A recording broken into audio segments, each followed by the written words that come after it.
সংবিধানের ৩৫ অনুচ্ছেদে বর্ণিত মৌলিক অধিকার সমূহ যেন খর্ব করা না হয়। এখানে আমি ক্লিয়ারলি বলেছিলাম যে বর্তমান সংবিধানেও আর্টিকেল 36 টু 42 মানে অ্যাকসেপ্টিং 41 এগুলোর ক্ষেত্রে জরুরি আইন প্রযোজ্য হয় না, জরুরি অবস্থা প্রযোজ্য হয় না।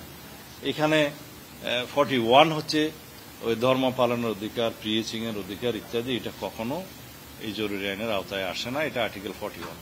একইভাবে 35ও ওখানে উল্লেখ করা নাই। তা আমার যুক্তি ছিল যে এটা অলরেডি বাইরে আছে, জরুরি আইনের বিধানের বাইরে, সেটা আবার এখানে পুনরুল্লেখের আসলে দরকার ছিল না।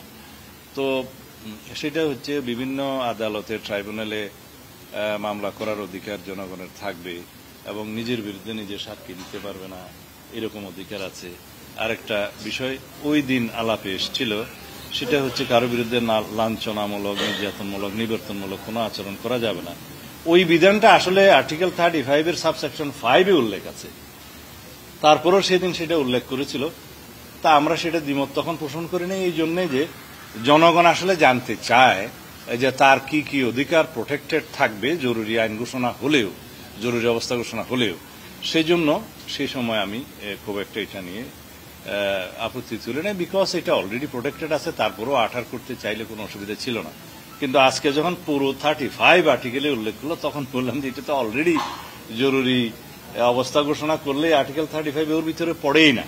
তারপরেও যেহেতু সবাই বিবেচনা করেন যে তারপরেও উল্লেখ থাকতে হবে, থাকুক, সেই হিসাবে রাখা। এই হচ্ছে জরুরি আইন সম্পর্কে আজকের ঐক্যমত্য। আর প্রধান বিচারপতি নিয়োগ সংক্রান্ত আপনারা জানেন এর আগেও 1-2 দিন আলোচনা হয়েছে। হাউজে সবাই একমত যে রাষ্ট্রপতির যে সীমাহীন ক্ষমতা প্রধান বিচারপতি নিয়োগের ক্ষেত্রে এখন আছে আর্টিকেল 95-এ, যে বাংলাদেশের যে কোনো নাগরিককে প্রধান বিচারপতি হিসেবে নিয়োগ দেওয়া যায় যদি তার প্রধান বিচারপতি হওয়ার জন্য যে অন্যান্য যোগ্যতা আছে সেগুলো থাকে।